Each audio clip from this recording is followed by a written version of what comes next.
సందర్భాలు ఉంటాయి. ఎక్కడో ఒక చోట పక్కన ఒరిస్సా లాంటి రాష్ట్రంలో కూడా ఉన్నాయి అంటే ఆశ్చర్యం అనిపించింది. అక్కడ నలుగురు. సో మిగిలిన రాష్ట్రాల్లో ఒకటి రెండు అసలు ఖచ్చితంగా ఇలాంటి ఈ అంతేవాసులు ఉండే రాష్ట్రం బీహార్, యూపీ. అక్కడ కన్నా కూడా మనకి ఇక్కడ కనిపిస్తోందంటే క్రమేపీ మనం బీహార్ కల్చర్ని ఇంబైబ్ చేసుకుంటున్నామేమో అనిపిస్తుంది. అంటే ఇంకొకటి కూడా గమనించండి, ఇతర రాష్ట్రాల నుంచి ఈ సివిల్ సర్వీసెస్ ఎంపికైన వాళ్ళు ఆంధ్రప్రదేశ్ని చూస్ చేసుకుంటున్నారు. ఇది బంగారం పండించుకోవచ్చు ఇక్కడికి వస్తే అని చెప్పేసి ఒక అభిప్రాయం ఉందట. జనరల్గా మసూరి ట్రైనింగ్ సెంటర్లో they use to converse among them. మీరేమంటారు సార్? కరప్షన్కి పొట్టినీళ్ళలాగా అయిపోయిందేమో సార్. ఇందాక ఐఏఎస్ అంటే ఐఆర్ఎస్ అంటూ, ఐపీఎస్ అంటే ఇండియన్ పొలిటికల్ సర్వీసు కేవలం పొలిటికల్ వాళ్ళకి మాత్రమే చేస్తున్నారేమో అని. ఎంత దారుణం అంటే సార్, ప్రజాగళం సభలో నా కళ్ళతో నేను చూసింది సార్. నేను అనుభవజ్ఞురాల్ని, అక్కడ ఉండి దాని బాధని ఎఫెక్ట్ అయింది దాన్ని సార్. కనుచూపు మేరలో వివిఐపి గ్యాలరీలో జరిగిన తొక్కిసలాట నేను అక్కడే ఉన్నాను సార్. ప్రతిభా భారతి గారు ఉన్నారు, కంటెస్ట్ చేసే ప్రతి ఎమ్మెల్యేలు ఉన్నారు సార్. పెద్ద పెద్ద ఫెడ్లైట్స్ సార్.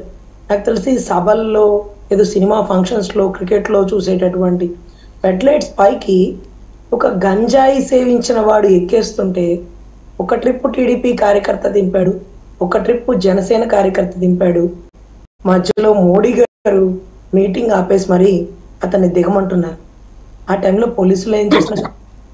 చాలా దారుణం ఏంటంటే 100% అక్కడ ఉన్న వాళ్ళలో, అమరావతి రైతుల్లో కండవాలు కప్పుకొని నేను అక్కడే ఉన్నాను సార్.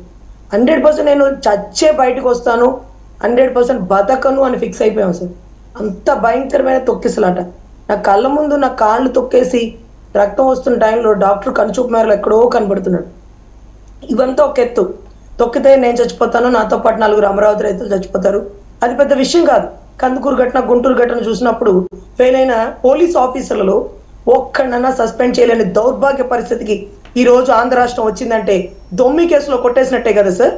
కానీ కరెంటు ఫెడ్లైట్స్ది గనక ఊగిపోతుంటే, అది నేల రాలిపోతే షార్ట్ సర్క్యూట్తో కనుచూపు మేరలో మొత్తం తగలబడిపోయేది సార్. నేను అనుకున్నాను, స్వామి తొక్కిసలాట జరిగినా పర్లేదు, 4 5 పోతాము, వాళ్ళలో మేము పోయినా పర్లేదు, ఆ కరెంటు స్తంభం మాత్రం కింద పడకుండా చూడండి, కాపాడండి అనుకుంటూ కన్నీటి పర్యంతం అయిపోయిన తరుణం నాకు తెలుస్తుంది. 2-3 మనుషులను అక్కడి నుంచి బయటకు తీసుకెళ్తున్న టైంలో పోలీస్ ఆఫీసర్లు ఫోన్ చూసుకుంటున్నారు సార్, కుర్చీలో కూర్చొని. అసలు నాకు వచ్చిన కోపానికి ఆ కుర్చీ పట్టుకొని కొట్టేస్తే సెక్షన్ 353 కడతారు సార్. ఒక లాయరు ఒక ఆవేశంగా పోలీస్ ఆఫీసర్ని కొట్టింది, చట్టరీత్యా నేరం అంటూ చర్య తీసుకొని జైల్లో వేసి ఒక కుట్ర కోణంది ఓపెన్ చేసేస్తారు.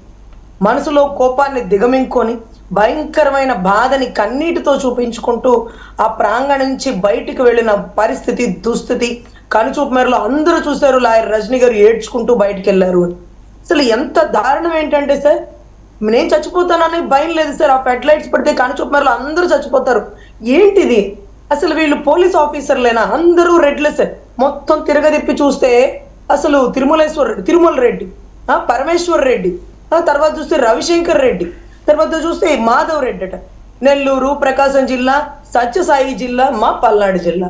సో ఇటువంటి పరిస్థితుల్లో నిజంగా సార్ వాళ్ళని సస్పెండ్ చేయడం కాదు సార్, వాళ్ళ జీవితంలో యూనిఫామ్ వేసుకోకూడదు సార్.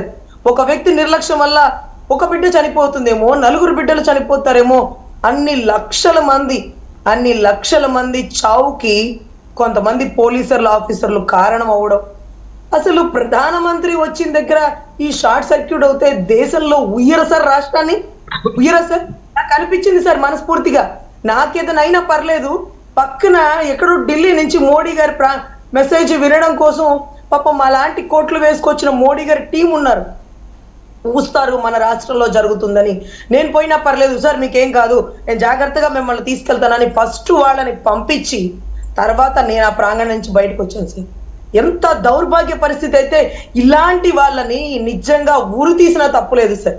ఎవరు చదవమన్నారు సార్ పబ్లిక్ సర్వీస్ కమిషన్ ఉద్యోగాలు? ఎవరు చేయమన్నారు? సాఫ్ట్వేర్ ఉద్యోగాలు చేసుకోవచ్చు కదా, వాళ్ళ కుటుంబాన్ని వాళ్లే పోషించుకోవచ్చు, వాళ్ళ కుటుంబాన్ని వాళ్లే పైకి తీసుకురావచ్చు. ఎందుకు సార్ చదువుతారు పబ్లిక్ సర్వీస్ కమిషన్?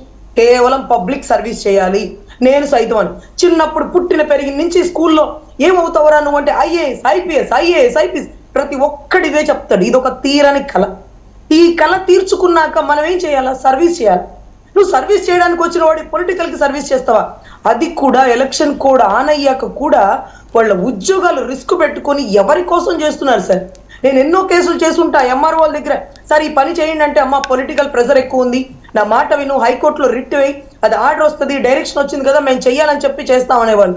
సరే హైకోర్టులో రిట్ వేసి ఆర్డర్ తీసుకొచ్చేసారు, సార్ చెయ్యండి సార్, పాపం వాళ్ళు పేదవాళ్ళు సార్, వాళ్ళ భూమి వేశారంటే అప్పుడు అంటాడు కంటెంప్ట్ ఆఫ్ ద కోర్ట్ అయితేనే చేస్తానంటాడు. కంటెంప్ట్ ఆఫ్ ద కోర్ట్ అయి తీసుకొచ్చేదాన్ని, సార్ కోర్టు ధిక్కరణ వచ్చింది, మీ ఉద్యోగం రిస్క్ లో పడింది, అయినా కానీ చేయడానికి వీల్లేదమ్మా, మాకు ఇక్కడ లోకల్ ఎమ్మెల్యే ప్రెజర్ ఎక్కువ ఉంది, ఆ భూమి తార్ రోడ్డు పక్కన ఉందట, వాళ్ళు మెకానిక్ షెడ్ పెట్టుకోవడానికి ఆ భూమిని వాళ్ళని వదిలేసుకోమని లేకపోతే చంపేస్తారంటున్నాడు సార్. సార్ వాడు పొలిటికల్ వాడు చంపేస్తాడు, వాడు దానికోసమే వచ్చాడు. నువ్వు దేనికోసం వచ్చావు? నువ్వు పబ్లిక్ సర్వీస్ చేయడానికి వచ్చావు కదా, వాడిని ఎదిరించి పోరాడి ఆ ప్రజల్ని కాపాడుతానని నువ్వు ప్రమాణం చేసి ఉంటావుగా.